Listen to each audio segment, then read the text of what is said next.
Hello, I am Dr. Anjali Gokarn, a pediatrician from Vasai. Pallor is the commonest sign of anemia, which is a significant global health problem affecting children and women of reproductive age. Anemia can be due to several different diseases, and a detailed history and a thorough examination can help us arrive at a diagnosis. The symptoms of anemia common to all diseases causing it are irritability, lethargy, decreased exercise tolerance, and in severe anemia, weakness and shortness of breath. Pallor is often not noticed by parents or family unless it's acute anemia.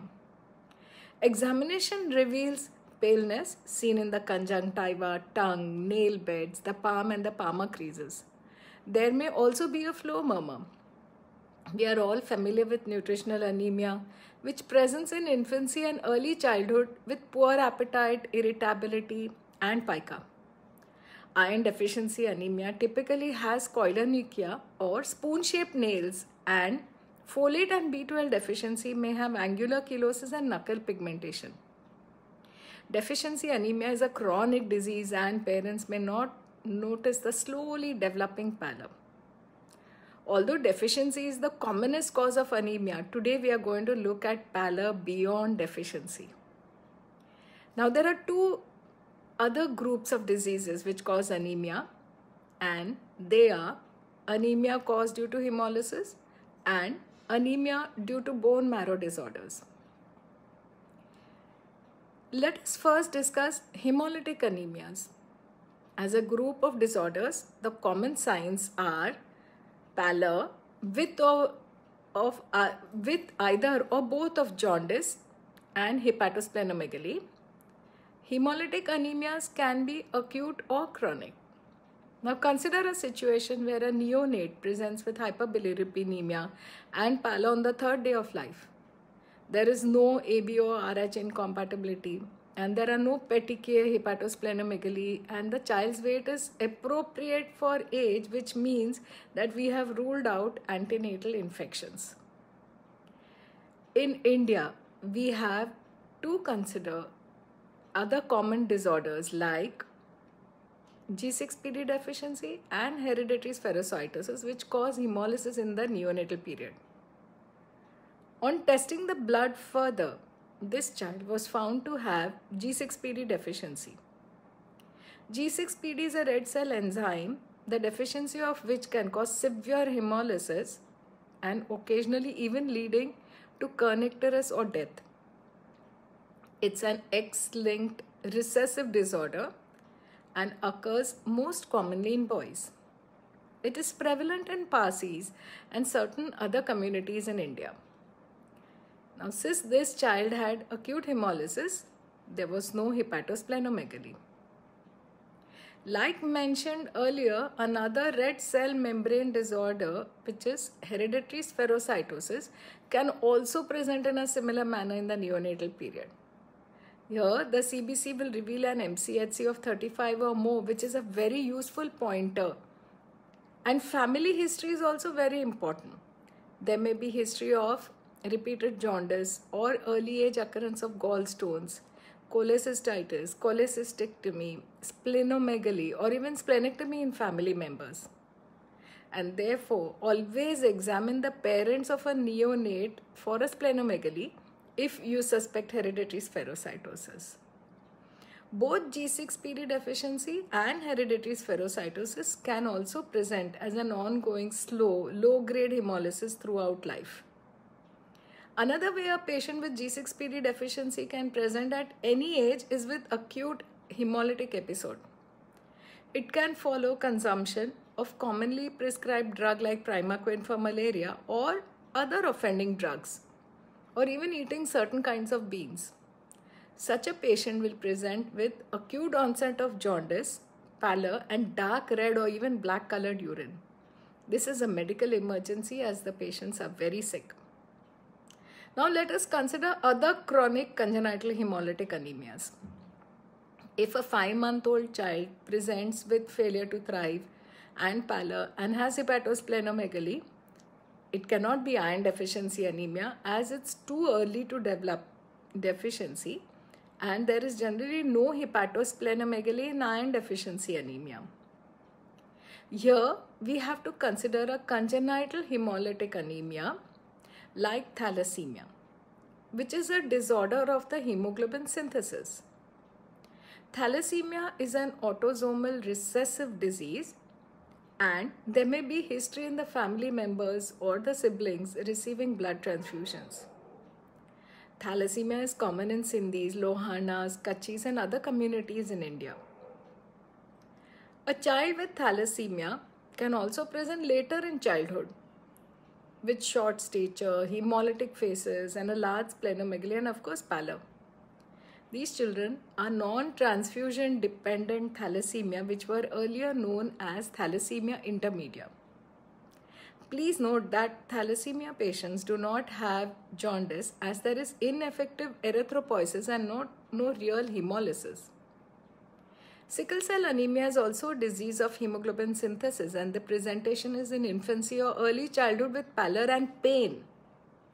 Children complain of pain in hands, feet, and swellings of the finger. Some older children also develop severe chest pain, abdominal pain, or may even get a stroke. These are all sickling crises. Common presentation is pallor, mild jaundice, and splenomegaly. And the communities most affected in India are the residents of the hilly regions of the coal belt across Maharashtra, Gujarat, Madhya Pradesh, Andhra Pradesh, and Orissa. G6PD deficiency, hereditary spherocytosis, thalassemia, and sickle cell anemia are all congenital hemolytic diseases. Now let us consider the acquired hemolytic anemias. An adolescent girl presents with pallor, jaundice, and a mild splenomegaly. She also has a butterfly rash on her cheeks. This girl most likely has an autoimmune hemolytic anemia with SLE. This anemia is chronic in nature. As the name suggests, it is immune mediated, and the red cells undergo hemolysis causing jaundice and pallor. Autoimmune hemolytic anemia can also be precipitated by infections like Mycoplasma or Epstein-Barr virus. Another acquired hemolytic anemia which presents with similar features in the third or fourth decade is paroxysmal nocturnal hemoglobinuria. This disease can have an acute or chronic course, and the chronic course is much like the autoimmune hemolytic anemia.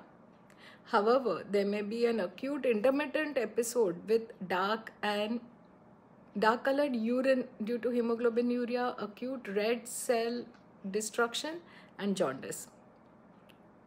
With this, we have seen some of the important hemolytic anemias, and let us now consider another important group of anemias, that is anemias caused by bone marrow disorders.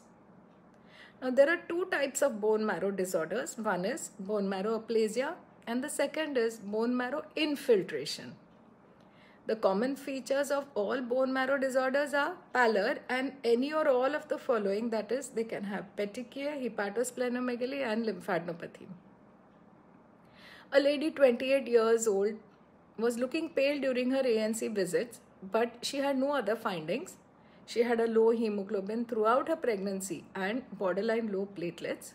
She had persistently low hemoglobin even throughout her childhood. And oral iron supplements in childhood and injectable iron during pregnancy did not help the hemoglobin rise at all.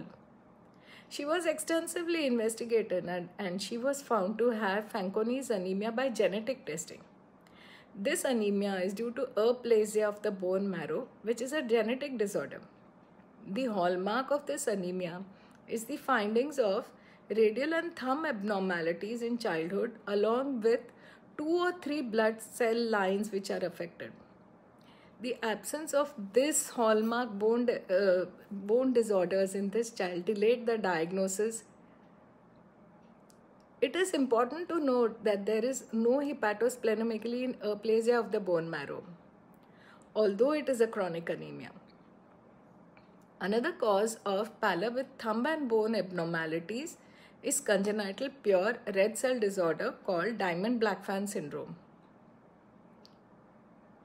This is also a genetic bone marrow disorder affecting only the red cell series. There is no pancytopenia. Both these which we considered above are congenital bone marrow aplasia.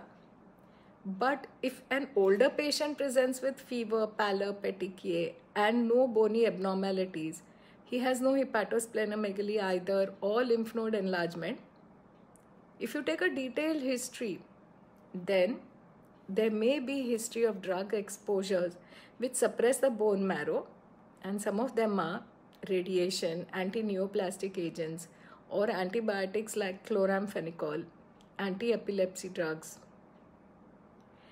Then it becomes clear that this is likely to be acquired aplastic anemia secondary to drugs. Some viruses can also suppress the marrow, like the HIV virus, the cytomegalovirus, and hepatitis B virus. Having seen bone marrow aplasia, let us now see another set of disorders of the bone marrow. Consider a 2-year-old child who comes with fever for a week. He looks ill and pale. He has a few petechiae on his hands, and he has bony tenderness and lymphadenopathy as well. His spleen is just palpable.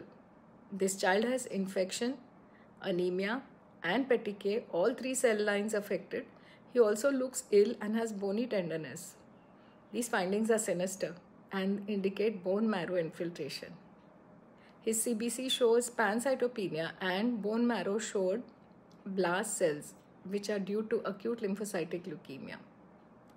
Similarly, bone marrow infiltration can occur with lymphoma, Gaucher's disease, and osteopetrosis.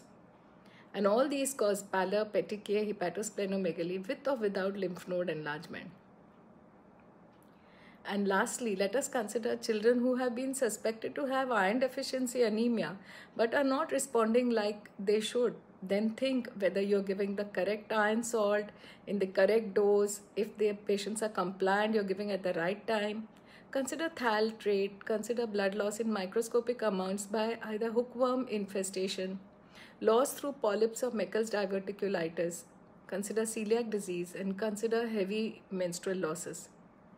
In summary, pallor beyond deficiency, think of hemolysis bone marrow disease. Today, we have seen pallor beyond deficiencies. For more such informative videos, keep watching the Steer channel. Namaste.